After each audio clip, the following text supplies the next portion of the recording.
बात क्या कर लिया उसे प्यार समझ लेते हो। हद में क्यों नहीं रहते तुम गरीब लोग। तुमने ये सोच भी कैसे लिया कि मैं तुमसे प्यार करूंगी। कभी देखा है खुद को? जितने का तुम्हारा ये घर है ना, उससे ज्यादा के तो मैं कपड़े पहन लेती हूँ। बेटी अंदर चल के बात करो ना, बाहर में देख के तमाशा कर ले। घर में खाई के नहीं खे और इज्जत बहुत बा बुढ़िया के पास।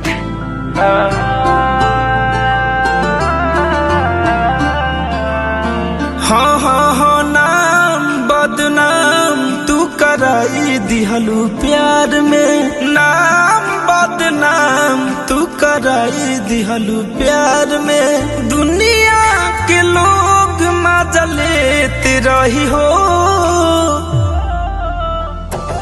तोहर धोखा जबल जी अब दर्द देते रही हो, तोहर धोखा जबल जी अब दर्द देते रही हो।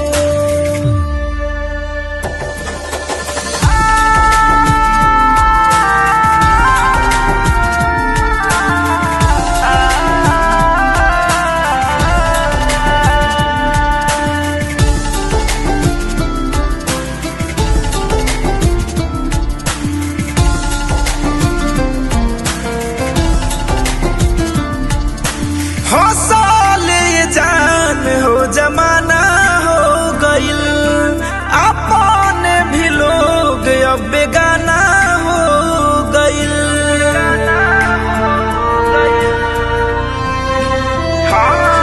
अखियन के आंसू सुखल बा वक्त खुशी के रुकल, सांस लेवे में हमेशा सकेत रही हो,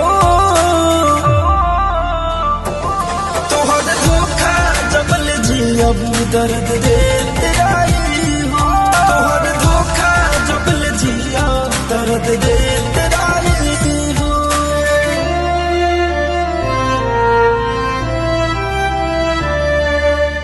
अरे माई यही बताओ तो करानी कैसे लगेली? अरे बेटा ये हमरे पर दो हो जाई तो हम गंगा नहा ले। हम राजू देख माई नाम ले तो चल आइल 12 लाख में मोर बात तेरा पतो के पतो मैं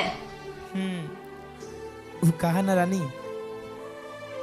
तू माई की भी पसंद बारू और हम तो के बताए वाला रानी है कि हम तुझसे बहुत प्यार करें। क्या प्यार?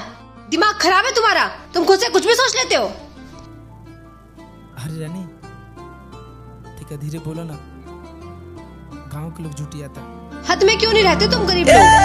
बेवफा हो हराई दी होलू जियाते तू हम के मुआई दी होलू।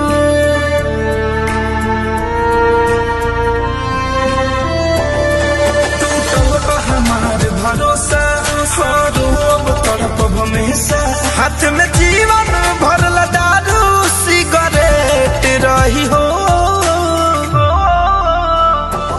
तोहर धोखा जबल जी अब दर्द देते रही हो, तोहर धोखा जबल जिया दर्द देते